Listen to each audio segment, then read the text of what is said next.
Inanunsyo ni Labor Secretary Silvestre Bello na partially lifted na ang deployment suspension ng mga OFW sa Qatar.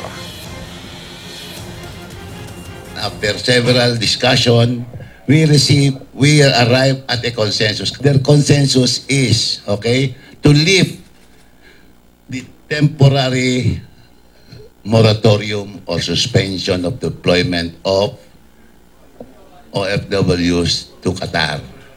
Particularly doon sa mga balik manggagawa at saka yung mga meron ng OEC. Gayunpaman, suspendido pa rin ang deployment ng mga OFW na pupunta roon sa unang pagkakataon. Kasunod dito ng assessment ng Embahada ng Pilipinas sa Qatar. Ayon sa kanila, wala namang banta sa kaligtasan ng mahigit 200,000 OFW roon. Nagkaroon ng OFW deployment suspension sa Qatar nang putulin ng 7 bansa ang ugnayan nila rito. Sinusuportahan umano kasi ng Qatar ang terorismo, bagay na itinanggihan nito.